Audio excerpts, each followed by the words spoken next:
आता मग महिलांची प्रतिष्ठा बघताना कोणत्या गोष्टीला हात घातला पाहिजे आणि कुठून सुरुवात केली पाहिजे? आज आम्ही आमच्या राष्ट्राची उत्पन्न श्रममूल्य काढतो. राष्ट्रीय स्तरावर या देशामधल्या महिला जी राष्ट्रीय संपत्ती निर्माण करतात त्याचं मूल्यमापन केलं जातं का? ते करताना कोणती संपत्ती मोजली जाते? एखाद्या कुटुंबाचं वार्षिक उत्पन्न काढताना शेतीतलं उत्पन्न घेतलं जातं. शेती पुरुषाच्या नावावर असते. नोकरीचं उत्पन्न धरलं जातं. मेजॉरिटीनी नोकरीसुद्धा पुरुषच असतात. आता त्या कुटुंबाचं वार्षिक उत्पन्न काढताना त्या घरातली स्त्री काहीच काम करत नाही का? ती जे काम करते तिला कुठलंच मोल नाही का?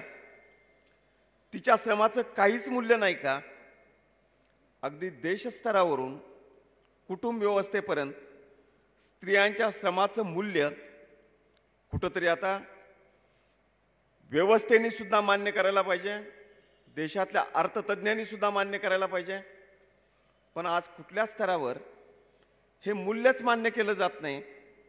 आणि मग आपण बघतो की पुरुषाच्या उत्पन्नावर अवलंबून असणारी ही जी प्रतिमा आहे, ह्या प्रतिमेला पहिला तडा देऊन जर खऱ्या अर्थाने घरापासून वरपर्यंत प्रतिष्ठा मिळायची असेल तर स्त्रियांच्या श्रममूल्याला सुद्धा प्रतिष्ठा ही संकल्पना आता सर्व स्तरावर मान्य केली पाहिजे.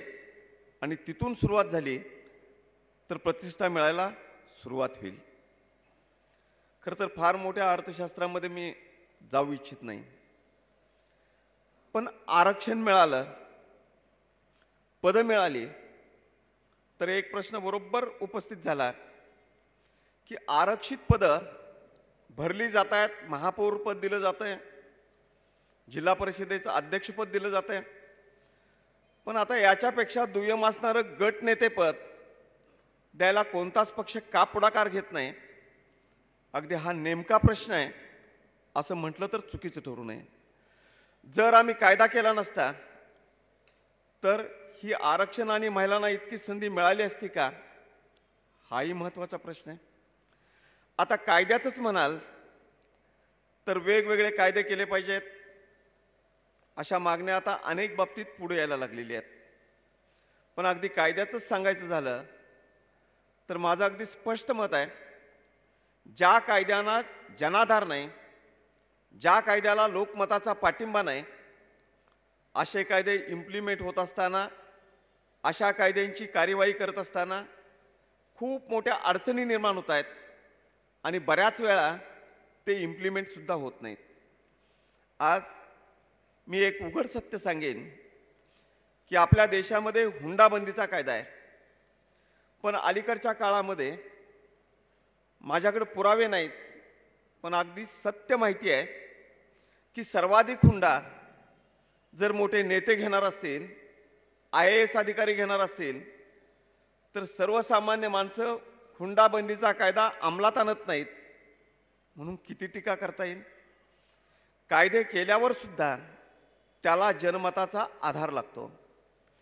आता जनमताचा आधार खरं तर हा अनेक प्रकारे घडत असतो आणि माध्यमांची जबाबदारी केवळ न्यूज देणं, याचबरोबर जनतेचे व्ह्यूज तयार करणं, जनमत घडवणं ही सुद्धा एक महत्त्वपूर्ण जबाबदारी असते. आणि आज सकाळनी तेच नेमकं काम आपल्या हातामध्ये घेतलंय म्हणून मला थोड्याशा आशा वाटत आहेत. प्रश्न तर खूप आहेत. या विषयावर अगदी 3-3 दिवसाची चर्चासत्र आयोजित केली तर काही वक्ते प्रदीर्घ काळ बोलू शकतील. 5-10 मिनिटांमध्ये बोलण्यासारखे हे विषय नाहीत. पण अलीकडच्या काळामध्ये जे प्रश्न निर्माण झालेले आहेत महिलांच्या प्रतिष्ठेचे, त्यासाठी वेगळ्याने विचारमंथन आणि समाजावर आघात करण्याची आवश्यकता ही मात्र निश्चितपणाने निर्माण झालेली आहे. आज सगळ्या महिला प्रतिनिधी इथं उपस्थित आहेत. तुम्ही वेगवेगळ्या ग्रुपमधून आपल्या भूमिका सुद्धा सकाळकडे मांडणार आहे आणि नेमकं याच वेळी महाराष्ट्रामध्ये महिला अधिक सशक्त, सक्षम आणि सुरक्षित असल्या पाहिजेत. म्हणून नीलमताईंना माहीत आहे की गेली सव्वा दोन वर्ष न्यायमूर्ती चंद्रशेखर धर्माधिकारी यांच्या अध्यक्षतेखालची एक समिती ही आम्ही गठीत केलेली आहे. आजपर्यंत राज्य सरकारने अनेक कमिट्या गठीत केलेल्या आहेत, पण ही कमिटी खूप खोलात जाऊन पोटतिडकीनं काम करणारी कमिटी आहे. अनेक शिफारशी राज्य सरकारला केलेल्या आहेत. 3 अंतरिम अहवाल या समितीने दिलेले आहेत.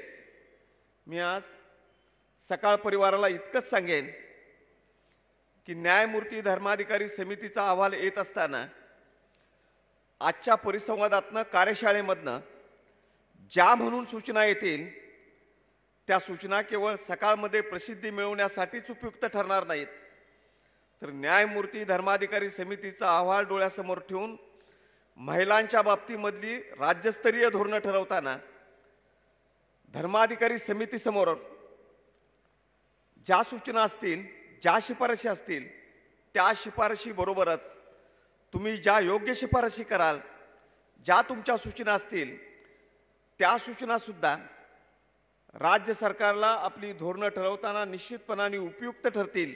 आणि त्या सूचनांचा समावेश महिलाविषयक धोरण ठरवताना आम्ही निश्चितपणाने करू, हा राज्य सरकारच्या वतीने मी खुला शब्द सकाळ परिवाराला देतो. त्यामुळे तुमची आजची परिषद ही जशी इथे येणाऱ्या महिलांना आपली मतं मांडण्यासाठी उपयुक्त आहे, तशी आजची कार्यशाळा राज्य सरकारला महिलाविषयक धोरणं ठरवण्यासाठी एक मार्गदर्शक प्रयोगशाळा आहे, असं मी राज्याचा गृहमंत्री म्हणून जाहीरपणाने मांडू इच्छितो. तुमच्या ज्या चांगल्या सूचना असतील त्या निश्चितपणाने त्यात अंतर्भूत होतील आणि आमचा प्रयत्न राहील. आणि सगळ्याच पक्षाचं या बाबतीत आम्हाला सहकार्य आहे. काही गोष्टी खुलेपणाने आम्ही मान्य करू.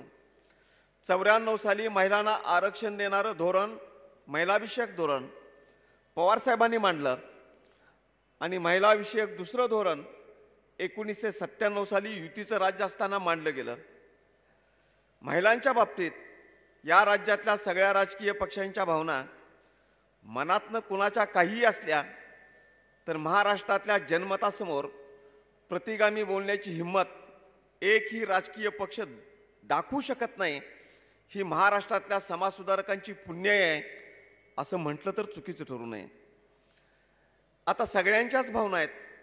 महाराष्ट्रामध्ये महिलांना आरक्षण मिळालं पाहिजे, महिला सुरक्षित झाल्या पाहिजेत, चांगलं संरक्षण मिळालं पाहिजे आणि चांगली संधी आणि प्रतिष्ठा मिळाली पाहिजे. आज नोकरीत असताना प्रतिष्ठा मिळते का? मला आयुर्वेदाचार्य डॉक्टर तांबे साहेबांनी हा प्रश्न विचारला आणि मी त्यांना एका मिनिटात सांगितलं की बाकीच्या खात्याची मी हमी देत नाही, पण माझ्या खात्यामध्ये ज्या वरिष्ठ महिला अधिकारी आहेत त्यांच्या हाताखाली काम करताना अनेक पोलीस अधिकारी आणि कर्मचारी सुद्धा काम करायला तिथं नको त्या फार कडक वागतायत. ह्या तक्रारी किंवा बदली मागणीचे अर्ज माझ्यापर्यंत आलेले आहेत. मी माझ्या खात्यापुरतं सांगेन, तिथं वर्दीला महत्त्व असल्यामुळं आणि जो बॅच असतो त्याला किंमत असल्यामुळं माझ्या खात्यामध्ये तसा कुठला प्रश्न नाही.